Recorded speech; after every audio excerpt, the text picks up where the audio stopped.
ஸ்ரீல ரூப கோஸ்வாமி பிரபுபாதர் எப்போது தமது பாத கமலங்களில் எனக்கு அடைக்கலம் தருவார். வந்தேகம் ஸ்ரீ குரு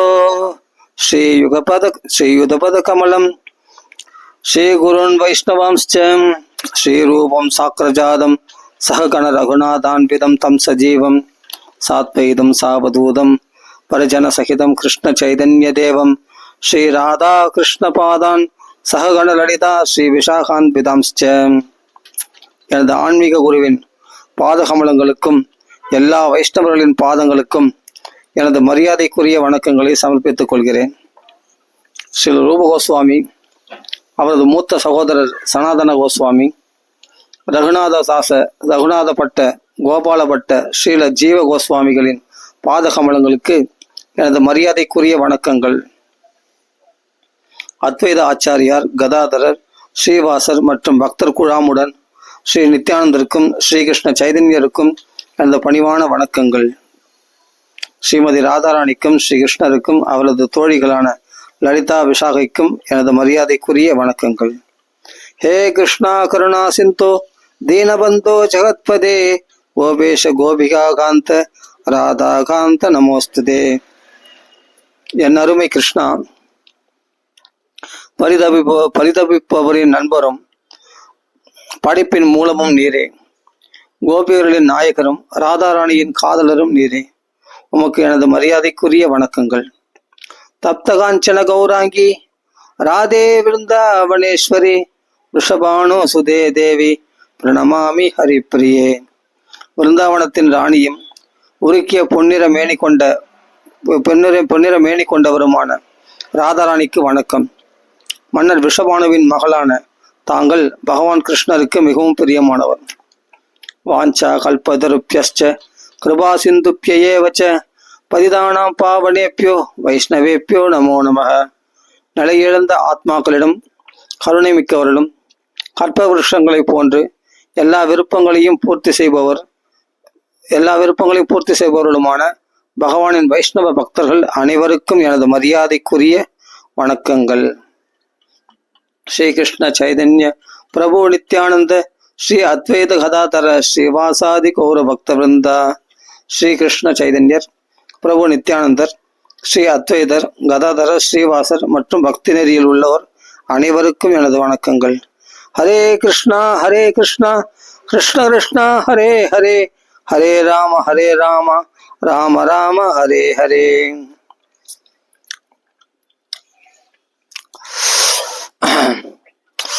நமோ விஷ்ணு பதாய கிருஷ்ணவஸ்தாய போதலே ஸ்ரீமதே பக்தி வேதாந்த சுவாமி தினாமினே நமஸ்தே சரஸ்வதி தேவி கௌரவாணி பிரச்சாரிணி நிர்விசேஷ சூன்யமதே பாஷத்தே தேசதாரிணி. श्री कृष्ण चैतन्य प्रभु नित्यानंद श्री अद्वैत श्रीवासदि गौर भक्तवृंद. हरे कृष्ण कृष्ण कृष्ण हरे राम राम राम हरे हरे. श्री प्रभुपाद की जय. இப்ப நாம பகவத்கீதை, இந்த பகவத்கீதையை உபனிஷத்து என்று சொல்லப்படுகிறது. இது நம்ம அப்படியே படிச்சுட்டு வருவோம். இன்னும் பெருசா விளக்க வேண்டிய அவசியமே இல்லை. படிக்கும் போதே நல்லா புரியும். அப்படியே பாராயணம் பண்ணிட்டே வரலாம். இந்த குரு கிருபையினால அந்த குருஷீட பரம்பரையில் வந்த மகாத்மாக்களுடைய தாசனாக இருந்து நம்ம பாராயணம் பண்ணிட்டு அந்த வழியை பின்பற்றினாலே நமக்கு பகவத் சாட்சா்காரம் உண்டாகும். கோலோக பிருந்தாவனம் நமக்கு சாத்தியமாகும். அதை அப்படியே படிச்சுட்டே வரேன், கேட்டுட்டே வாங்க, அவ்வளோதான். எல்லாம் எளிமையா இருக்கும், வார்த்தைகள் ஈஸியா புரியும்.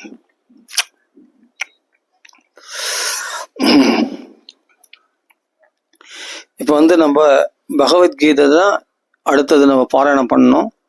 ஆனா என்னை பொறுத்தவரையும் பாகவத பாராயணம் பண்ணலாம் அப்படின்னு ஒரு ஆசை. ஏன்னா பாகவதத்துல ஆரம்பத்திலேயே சைதன்ய சரிதாமிரதத்தை சுருக்கமா கொடுத்துருப்பாங்க. சைதன்ய மகாபிரபு நித்யானந்த பிரபுனுடைய ஆசீர்வாதம் இருந்தாதான் நமக்கு பக்தியில நுழையத்துக்கான தகுதி கிடைக்கும். பக்தியில முன்னேற்றம் அடைய மேல முன்னேற்றம் அடைந்து மேல நாம பக்தி வளரும். நமக்குள்ள கிருஷ்ண பிரேம நமக்குள்ள பெருகணும்னா சைதன்யருடைய பரிபூர்ண ஆசீர்வாதம், சைதன்ய நித்யானந்த பிரபுனுடைய அந்த பஞ்ச தத்துவத்தினுடைய அனுகிரகம் இருந்தா தான் உண்டாகுன்றதுனால நம்ம பாகவதத்தில் சைதன்ய சரிதாமிரத்தை சுருக்கமாக கொடுத்துருக்கார் ஸ்ரீல பிரபுபாதா. அதை படிச்சுட்டு நாம அப்படியே பாகவத்துக்குள்ள பிரவேசிப்போம். பகவத்கீதை இன்ட்ரோடக்ஷன் நாம இன்னொரு அத்தியாயத்தை இன்னொரு பகுதியில் நம்ம பார்க்கலாம். இப்போ பாகவத்து இன்ட்ரோடக்ஷன் பார்க்கலாம், முன்னுரை பார்க்கலாம். அதுக்கு முன்னாடியே ரொம்ப அருமையான விஷயம்லாம் இருக்கு, அதை படிக்கலாம். பதிப்புரையெல்லாம் போட்டிருக்காங்க, பதிப்புரையே படிக்கலாம். ரொம்ப அருமையா இருக்கும். எல்லாமே இதுல சூப்பர் தான். இதுல ஒரு வார்த்தை கூட வேஸ்ட் கிடையாது. எல்லாமே ஆழ்ந்த கருத்துக்கள் உடையது, ஸ்ரீல பிரபுபாதனுடைய வாக்கியங்கள் எல்லாம். சரி, பதிப்புரையை ஃபர்ஸ்ட் படிக்கலாம். இந்த பாகவத புராணம் சூரியனை போல் பிரகாசமானதாகும். பகவான் ஸ்ரீ கிருஷ்ணர் மதம், ஞானம் முதலியவற்றுடன் தமது சொந்த வசிப்பிடத்திற்கு திரும்பிய உடனேயே இது உதயமாகியுள்ளது. அது தர்ம ஞானம்லாம் பகவானுடைய போய்விட்டதாம். அப்போ கலியுகத்துல அதர்மம் ஏற்பட்டு விட்டது. அப்ப என்ன பண்றார் பகவான்? இந்த பாகவதத்தின் ரூபமாக அந்த தர்ம ஞானத்தை பகவான் மறுபடியும் மீண்டும் நிலைநாட்டுகிறார். அதுதான் இங்க சொல்றார். கிருஷ்ணன் என்ற சந்திரன் மறைஞ்ச உடனே புராணம் என்ற இந்த பாகவதம் என்ற சூரியன் உதயமாகி இருக்கிறது. அந்த தர்மம் ஞானம் இதுல நாம் தெரிந்து கொள்ளலாம் இந்த பாகவதத்துல. அதுதான் இங்க சொல்றார் ஸ்ரீ கிருஷ்ணர். மதம்ன்றது இங்க தர்மம். மதம், ஞானம் முதலியவற்றுடன் தமது சொந்த வசிப்பிடத்துக்கு திரும்பிய உடனே இந்த பாகவதம் உதயமாகியுள்ளது. கலியுகத்தில் அறியாமையிருந்தால் பார்வையை இழந்தவர்கள் இந்த புராணத்திலிருந்து ஒளியை பெறலாம். ஸ்ரீமத் பாகவதத்துல 1வது ஸ்கந்தம் 3வது அத்தியாயம் 43வது ஸ்லோகத்துல சொல்லப்பட்டிருக்கிறது. இந்தியாவின் காலவரம்பற்ற ஞானம் வேதங்களில் தெளிவுபடுத்தப்பட்டுள்ளது. நம் இந்தியாவினுடைய காலவரம்பற்ற ஞானம் வேதங்களில் தெளிவுபடுத்தப்பட்டுள்ளது. இந்த வேதங்கள் மனித அறிவின் எல்லா துறைகளையும் தொட்டு பேசும் பழமையான சம்ஸ்கிருத நூலாகும். இந்த வேதங்கள் மனித அறிவின் எல்லா துறைகளையும் தொட்டு பேசும் பழமையான சம்ஸ்கிருத நூலாகும். ஆதியில் செவி வழியாக, அப்பெல்லாம் எழுதி வைக்கல, ஒருத்தரது கர்ண பரம்பரையா, அதில் செவி வழியாக பாதுகாக்கப்பட்டு வந்த வேதங்கள். அதனால அது ஸ்ருதிகள்னு பேரு. பகவானின் இலக்கிய அவதாரமான ஸ்ரீல வியாச தேவரால் 5000 ஆண்டுகளுக்கு முன் முதலாக எழுத்து வடிவில், அந்த ஓலைச்சுவடியில் எழுத்து வடிவில் குறித்து வைக்கப்பட்டது. வேதங்கள் ஸ்ருதிகள், இந்த ஸ்மிருதிகள், புராணங்கள் சொல்றாங்க இல்லையா, புராணங்கள்லாம் எழுத்து வடிவில் எழுதி வைக்கப்பட்டது. 5000 ஆண்டுகளுக்கு முன் முதலாக எழுத்து வடிவில் குறித்து வைக்கப்பட்டது. வேதங்களை தொகுத்த பின் அவற்றின் சாராம்சத்தை வியாசதேவர் ஒரே வேதத்தை 4 வேதங்களா பிரிச்சார். அதனாலதான் அவருக்கு வியாசர்னு பேரு. அதனுடைய சாராம்சமான வேதத்துடைய அந்த 4 வேதங்களுடைய சாராம்சமான வேதாந்த சூத்திரங்களின் வழியில், வேதாந்த சூத்திரங்களுடைய வடிவில் வெளியிட்டார். அதான் பிரம்மசூத்திரம் சொல்றோம். வியாசதேவரின் வேதாந்த சூத்திரங்களுக்கு அவராலேயே அளிக்கப்பட்ட விளக்க உரை தான் ஸ்ரீமத் பாகவதம் ஆகும்.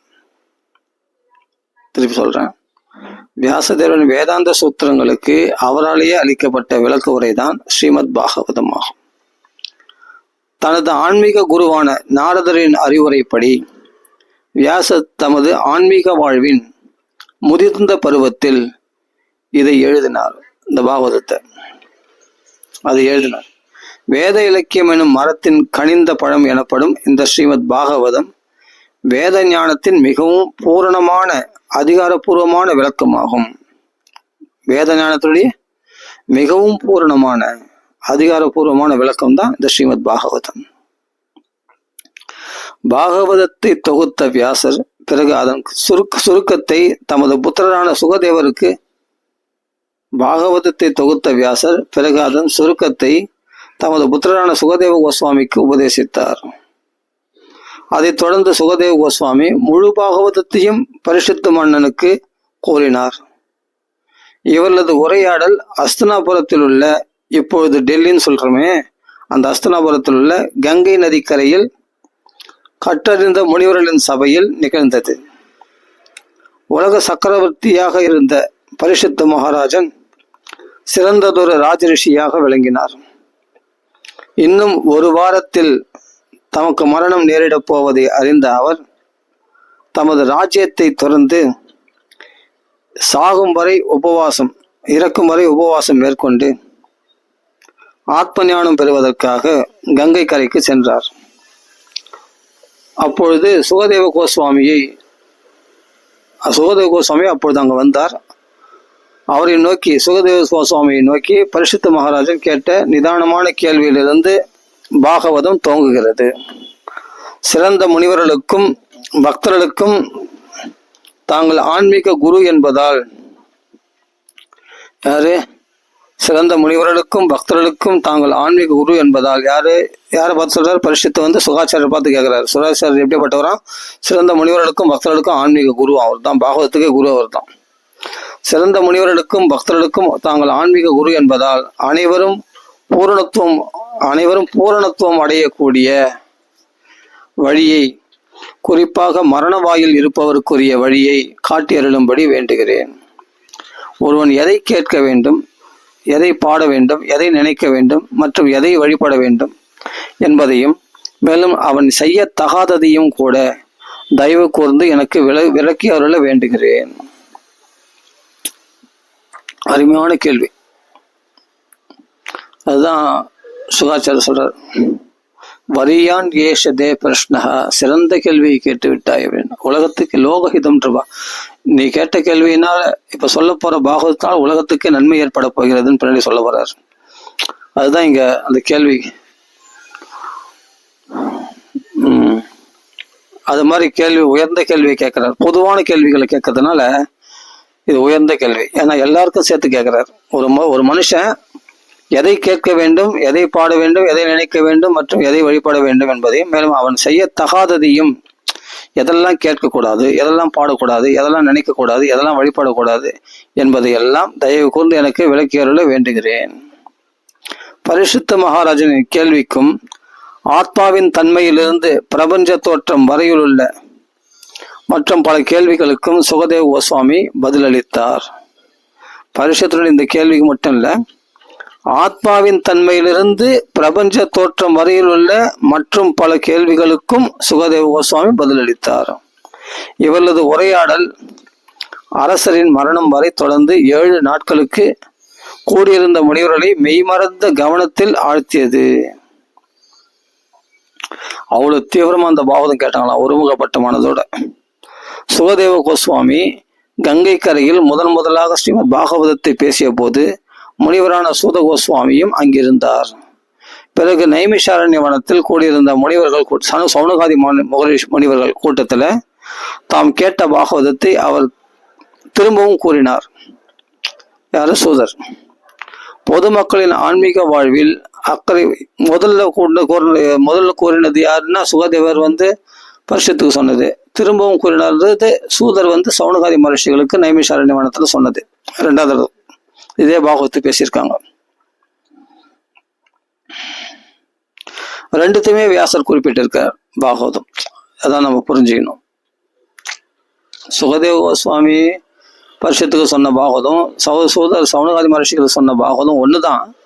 அப்ப இவருடைய கேள்விகள் என்ன, பரிஷத்து கேட்ட கேள்வி என்ன, சௌனகாதி மகர்ஷி கேட்ட கேள்வி என்ன, அதுக்கு சூதர் என்ன பதில் சொன்னார், அதுக்கப்புறம் சுகாச்சாரியர் என்ன பதில் சொன்னார் அப்படின்றதெல்லாம் இப்ப 2 பாகவதம் வருதுல, 2மே ஒரே இடத்துல வியாசர் குறித்து வச்சிருக்கிறார், ஒரே பாகவதத்துல.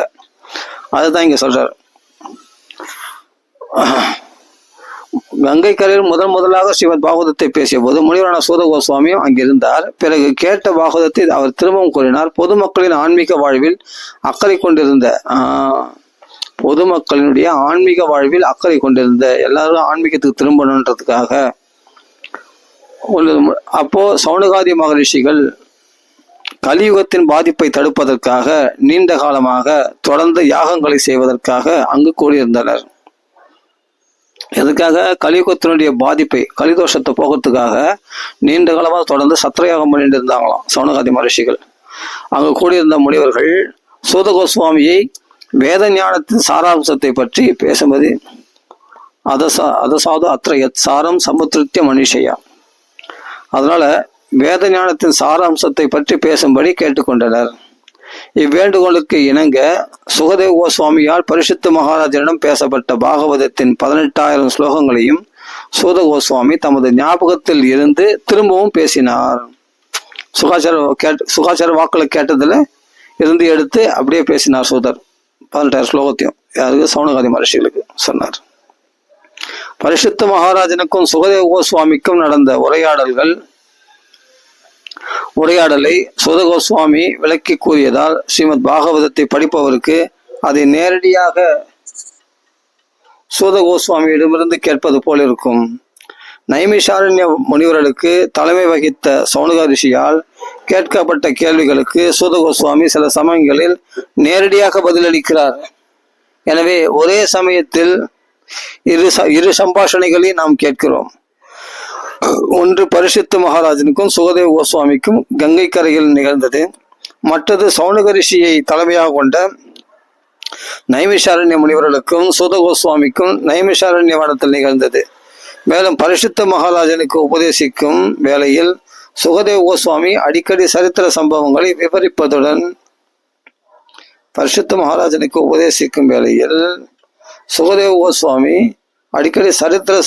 விவரிப்பதுடன் மைத்ரேய முனிவரையும் அவரது சீடரான விதுரரையும் போன்ற சிறந்த மகாத்மாக்களுக்கு இடையில் நிகழ்ந்த நீண்ட தத்துவார்த்தமான உரையாடல்களை பற்றிய விவரங்களையும் அவர் கொடுக்கிறார். இப்ப புரியுதா? அதாவது கேள்வி பதில். விதுரர் கேட்ட கேள்விக்கு மைத்ரேயர் அளித்த பதில் ஒரு பாகவதம். அது ஒரு குருஷிட பரம்பரை. அதே மாதிரி சுகாச்சாரியார் பரிசுத்த கேட்டகள் சுகாச்சாரம் அளிக்கக்கூடிய விளக்கங்கள், அது ஒரு வழி. அதே சமயத்துல சூதர் அதே சுகர்சர் வாக்கள் கேட்ட சூதர் சௌனகாதி மகர்ஷிகளுக்கு இந்த பாகவத்தை சொல்றாரு. இப்போ அந்த கன்ஃபியூஷன் ஆகிடக்கூடாது. ஏன்னா இந்த 3 பேரும் சேர்ந்தது தான் இந்த 3 பேர், அதாவது 3 பேருடைய சம்பாஷணை. விதுரர், மைத்ரேயர், சுகாச்சாரியர், பரிசுத்து, சௌனகாதி மகர்ஷிகள், சூதர், இந்த 3 பேர்களுக்குள்ள நடந்த சம்பாஷணைகள் தான் இந்த பாகவதம் பூரா.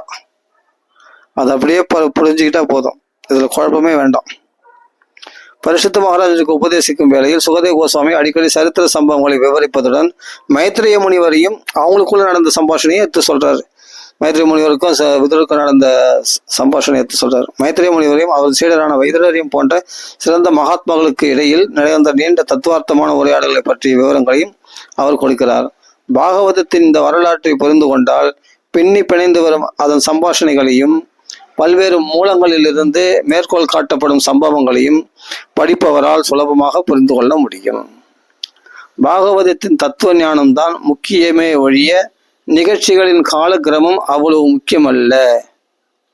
எனவே பாகவதத்தினுடைய ஆழ்ந்த செய்தியின் மதிப்பை சரியாக உணர்ந்து கொள்வதற்கு அதன் விஷயத்தில் கவனம் செலுத்தினாலே போதும். அதாவது பாகவதத்தின் தத்துவ ஞானம்தான் முக்கியமே ஒழிய நிகழ்ச்சிகளின் காலக்கிரமம் அவ்வளவு முக்கியமல்ல. எனவே பாகவதத்தினுடைய ஆழ்ந்த செய்தியின் மதிப்பை சரியாக உணர்ந்து கொள்வதற்கு அதன் விஷயத்தில் கவனம் செலுத்தினாலே போதும். நல்லா புரிஞ்சுக்கணும்னு நினைக்கிறேன். இந்நூலின் ஆசிரியர் பாகவதத்தை கற்கண்டுடன் ஒப்பெடுக்கிறார். அது எங்கிருந்து சுவைத்தாலும் அதில் சமமான தித்திப்பும் சந்தோஷமும் கிடைப்பதை நீங்கள் உணர்வீர்கள். எனவே பாகவதத்தின் தித்திப்பை சுவைப்பதற்கு அதன் எந்த பாகத்திலிருந்து ஒருவர் படிக்க ஆரம்பிக்கலாம். இத்தகைய ஒரு ஆரம்ப சுவை கிடைத்த பின், அதாவது பாகவதத்தின் தித்திப்பை சுவைப்பதற்கு அதன் எந்த பாகத்திலிருந்தும் ஒருவர் படிக்கலாம். எந்த பாகத்திலிருந்தும் படிக்க ஆரம்பிக்கலாம். ஆனா அப்படி ஒரு ருசி நல்லா ஏற்பட்டுச்சுன்னா பாகவதத்துல இத்தகைய ஒரு ஆரம்ப சுவை கிடைத்த பின் ஒரு பாகவதத்தில் முதல் பாகத்திற்கு சென்று அதிலிருந்து ஒவ்வொரு பாகமாக படித்து கொண்டு முறையாக அடுத்தடுத்த காண்டங்களுக்கு செல்ல வேண்டும் என்று அறிவுறுத்தப்படுகிறார். சரி, பாகவதத்தின் இந்த பதிப்பு தான் விரிவான விளக்க உரையுடன் முழுமையாக தமிழில் மொழிபெயர்க்கப்பட்டு பிரசுரிக்கப்படும் முதல் வெளியீடாகும். இது தெய்வ திரு ஆசா பக்திவேதாந்த சுவாமி பிரபுபாதரின் ஆழ்ந்த புலமையினாலும் பக்திமயமான முயற்சியினாலும் எழுதப்பட்ட பக்தி ரசமூட்டும் இலக்கியமாகும். இவர் உலகிலேயே மிகவும் புகழ்பெற்ற சமய போதகராகவும் தத்துவ மேதையாகவும் விளங்குகிறார். இவருக்குள்ள முழுமையான சம்ஸ்கிருத புலமை, வேத பண்பாட்டிலும் வேத சிந்தனையிலும் இவருக்குள்ள ஆழ்ந்த பரிச்சயம் மற்றும் நவீன வாழ்வு முறை ஆகிய மூன்றும் இணைந்து பிரசித்தி பெற்ற முக்கியமான இந்த இலக்கியத்திற்கு அற்புதமான ஒரு விளக்குரையை உலகிற்கு அளித்துள்ளன.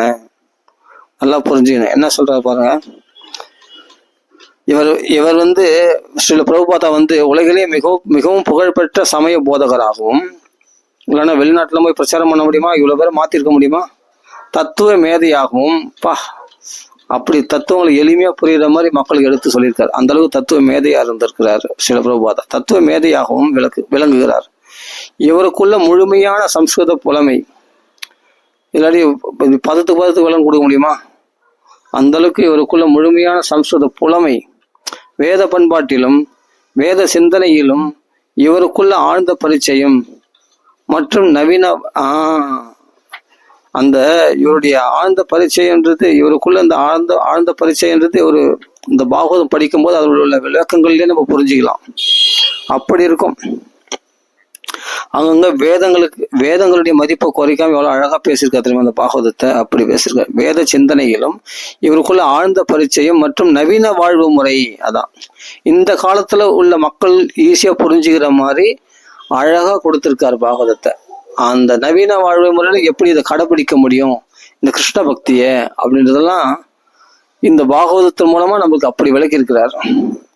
நவீன வாழ்வு முறை ஆகிய மூன்றும் இணைந்து சம்ஸ்கிருத புலமை, வேத சிந்தனை, அப்புறம் நவீன வாழ்வு, இந்த ஆழ்ந்த பரிச்சயம், வேத சிந்தனையிலும் இவருக்குள்ள ஆழ்ந்த பரிச்சயம், நவீன வாழ்முறை ஆகிய மூன்றும் இணைந்து பிரசித்தி பெற்ற முக்கியமான இந்த இலக்கியத்திற்கு அற்புதமான ஒரு விளக்குரையை உலகிற்கு அளித்துள்ளன.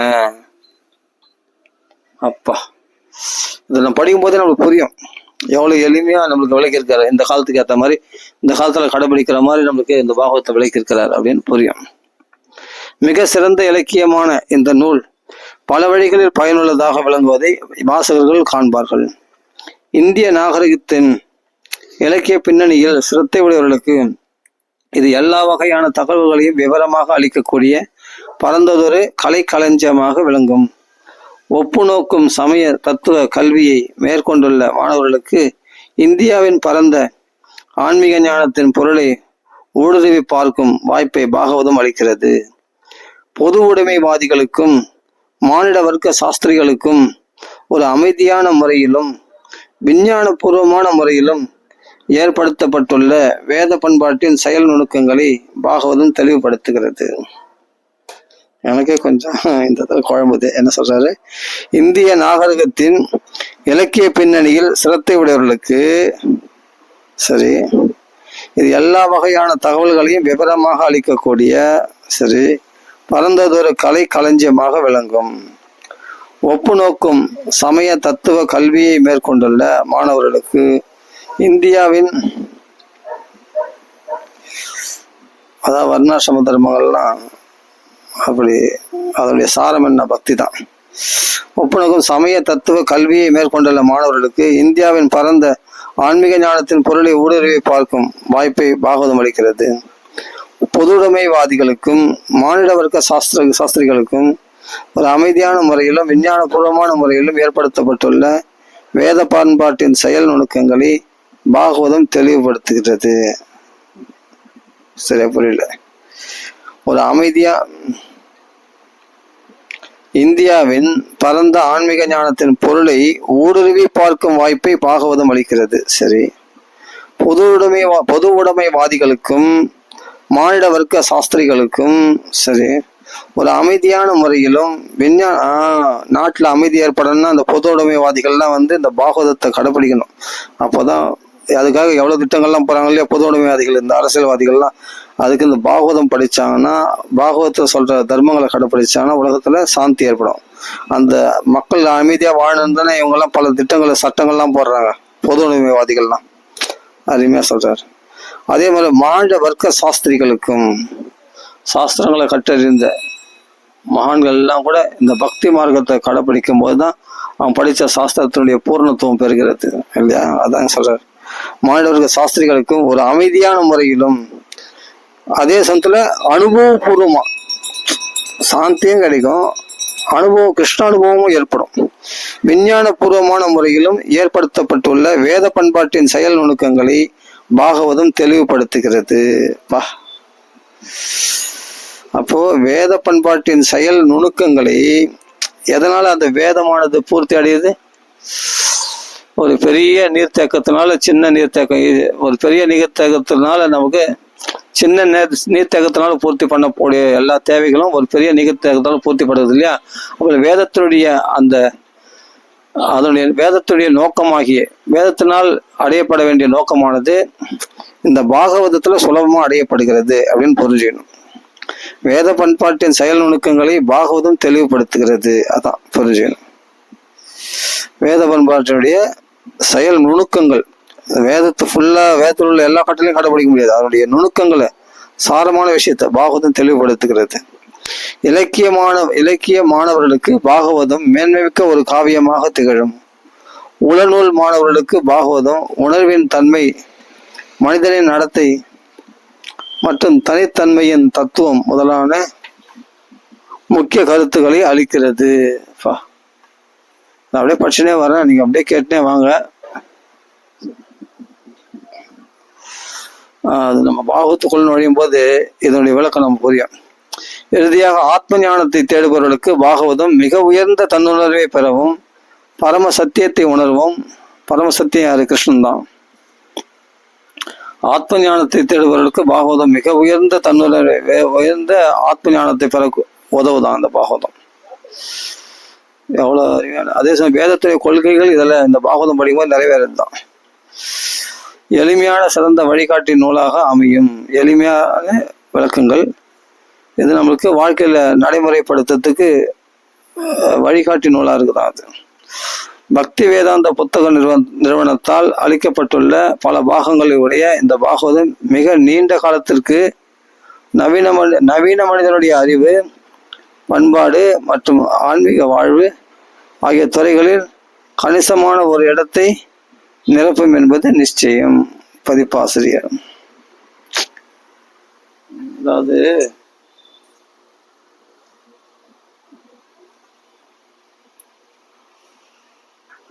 மறுபடியும் படிக்கிறேன். பரம சத்தியத்தை உணரவும் எளிமையான சிறந்த வழிகாட்டி நூலாக அமையும் இது இந்த பாகவதம்.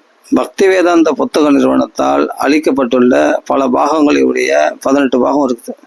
இந்த பாகவதம் மிக நீண்ட காலத்திற்கு நவீன மனிதனுடைய அறிவு, பண்பாடு மற்றும் ஆன்மீக இப்போ இருக்கிற அறிவாளிகள், விஞ்ஞானிகள், இவருடைய தன்மைகள்லாம் கூட அப்பவே பாகவதம், இப்போ பாகவதம் பற்ற நல்லா கற்றுக்கணும்னா இப்போ இருக்கிற குறைபாடுகளை அவன் ஈஸியாக புரிஞ்சிக்க முடியும். இப்போ விஞ்ஞானிகள் மேலே உள்ள குறைபாடுகள், அதே சமயத்தில் நவீன மனிதனுடைய அறிவுன்னா நவீன விஞ்ஞானிகள், நவீன டாக்டர்ஸ்ல இவங்கெல்லாம் கண்டுபிடிக்கிற மருந்துகள், இதெல்லாம் பல விஷயங்கள் சொல்றாங்க இல்லையா? இவைகளோட உயர்ந்த ஞானத்தை கொடுக்கக்கூடியது பாகவதம். அப்போ இந்த அட்வான்ஸ் டெக்னாலஜி இப்போ சொல்றாங்களே, அதெல்லாம் பாகவதத்திலே இருந்திருக்கு, புராணங்கள்லயே சரித்திரங்களே இருந்திருக்கு. அதெல்லாம் ஈஸியா இப்ப ஆஹா ஓஹோன்னு சொல்றதுதான் இந்த சாஸ்திரத்தினால சுலபமா உடைக்கிறார் ஸ்ரீல பிரபுபாதார். பாருங்க என்ன பெருசா அதிசயப்படுறீங்களே, இப்ப ஏதோ பெருசா கண்டுபிடிச்சிட்டாங்க விஞ்ஞானத்துல, ஒண்ணுமே கிடையாது, அழிவை நோக்கி தான் போயிட்டு இருக்கோம் அப்படின்லாம் ஈஸியா விளக்குவார். நம்மலாம் எப்படி முன்னேற்றத்தை, இதெல்லாம் அவங்களுக்கு தெரியாதா? இப்போ பிரம்மாஸ்திரம் இருக்கு, அதெல்லாம் அவங்களுக்கு தெரியாதா? பிரயோகமானது அதை சொல்லிக் கொடுக்க கூடாதா? இன்னைக்கு யாருன்னா பிரம்மாஸ்திரம் பத்தி தெரியுமா? தெரியாது. ஏன் இதை நாளேடு மறைஞ்சு போச்சுன்னா வரப்போறது கலியுகத்துல இதெல்லாம் தெரிஞ்ச ஆபத்து அதிகமாகும். அப்போ இப்போ சின்னதா ஒரு பெரிய அணுகுண்டு தயாரிச்சிட்டா, அது தயாரிச்சிட்டேன், இதை விட பல மடங்கு பவர்ஃபுல்லானது பிரம்மாஸ்திரம்லாம்.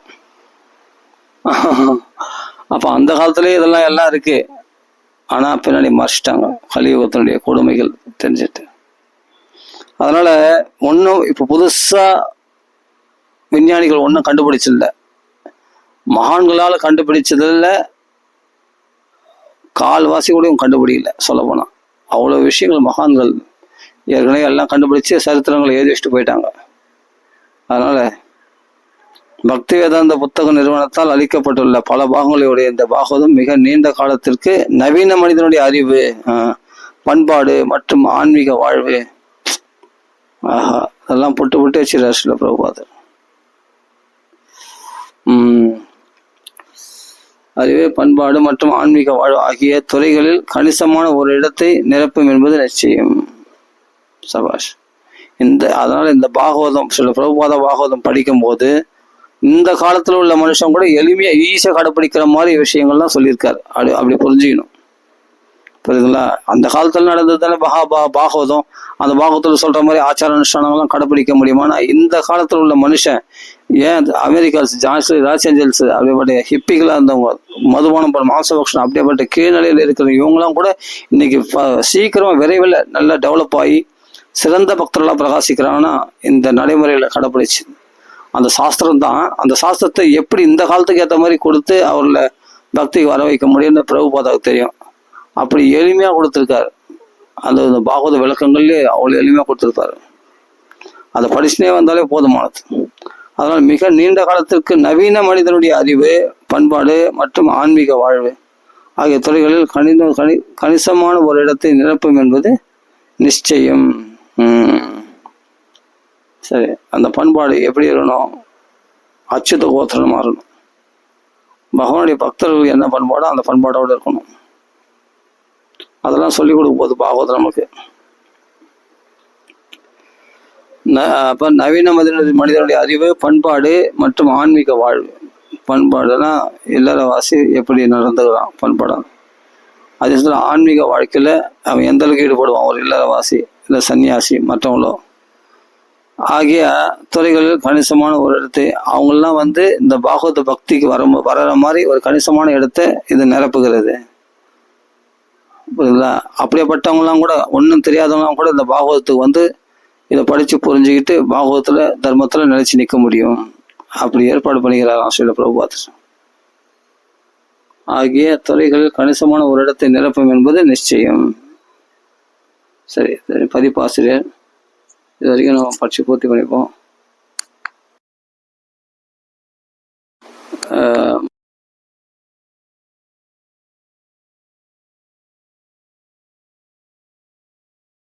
शिला प्रभात की जय, आंजनेय स्वामी की जय, साधु साधुमणि की जय।